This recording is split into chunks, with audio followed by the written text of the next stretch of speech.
one of the programs which they've used to do this sneaky injection of money is BTFP, and you've been hammering the BTFP charts since its inception.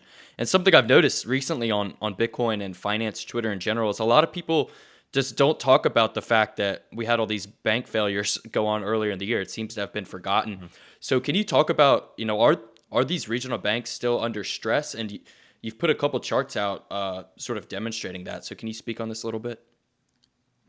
Yeah, so regional banks are still facing, they're still facing really acute stress, particularly because these regional banks, they have smaller capital bases than large banks. I said a little bit earlier, when rates rise, when the Fed raises interest rates, it has this effect through several steps of liquidity exiting banks and moving into higher yielding assets, primarily US Treasuries.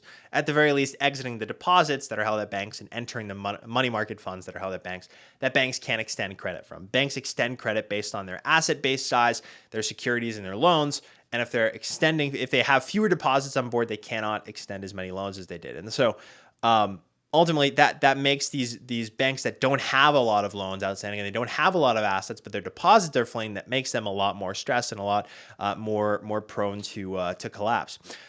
So they're extending less loans because they have fewer deposits, but also their assets are devaluing to an extreme degree. And as a small bank, you just don't have the liquidity buffer to withstand those losses. And at some point, you either have to you have to downsize to the best of your ability, or you have to sell those assets and lock in those losses. And ultimately, a lot of regional banks, again, that have really small liquidity buffers and can't handle this devaluation stress and this stress of deposit flight, they go under.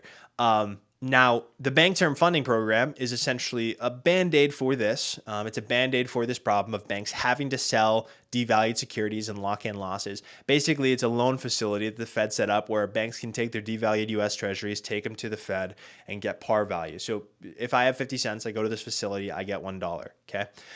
It's a loan facility, has to be paid back, at least for now. And basically, that allows banks to wipe away these losses off their balance sheet, stave off any forced selling, and stave off bank failures. But the problem is that many regional banks do not meet the collateral requirements. Their asset base is not big enough, or they do not have the quantity of assets, specifically US Treasuries and agency MBS, that are needed in order to go to the Bank Term Funding Program and secure these emergency loans. Same with the discount window. The discount window is a similar emergency loan facility. So for these smaller banks, they have very, very limited options. And basically, many of them have been forced to close their doors because, again, they got to sell. They have to sell their assets in order to meet these these withdrawal requests. They can't go to BTFP or the discount window because they don't meet their collateral requirements. And so that's why more regional banks are failing than larger banks. Regional banks do not have the collateral requirements to go to BTFP, get those emergency loans, so they become forced sellers in order to meet withdrawal requests, and then eventually they become insolvent. But another thing that's happening, it's happening kind of behind the scenes, not a lot of people have seen it, is the Bank Term Funding Program, the growth of it has actually stagnated. Same with the discount window. So fewer banks are actually getting more loans from the Fed's emergency facilities.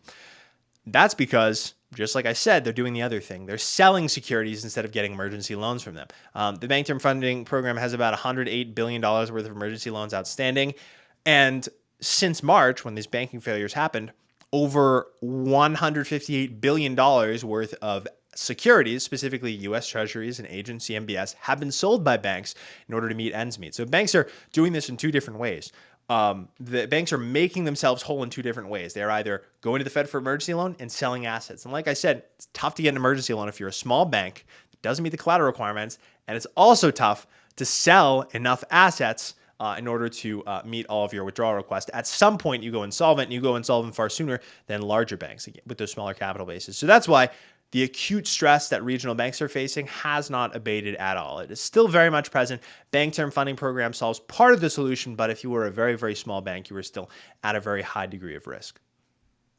Interesting. I find it weird that there's a collateral requirement when, like, the collateral is U.S. Treasuries, right? So shouldn't even the smaller regional banks, in theory, they should be able to use this program, right? Because the collateral they have is U.S. Treasuries. Granted, they're underwater and they're not going to mature for quite a while, but I would think that would be enough in the mind of the Fed. But do you think there's like a collusion to just sort of funnel up all of the smaller banks into like all the JP Morgans and Wells Fargos of the world?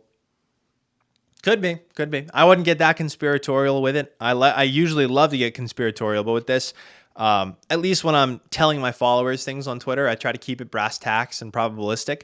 I'd love to be conspiratorial. The reality of the situation, though, is that is the effect. Whether it's intentional Yeah. or not, the effect is that regional banks fail. They get absorbed. Buyouts by the FDIC and buyouts by larger banks. These banks get absorbed by larger banks. It's all funneling to the top, right? We used to have 60, 70, 80 major banks in the early 1900s. Now we have 4. So whether or not it's intentional, that's the effect.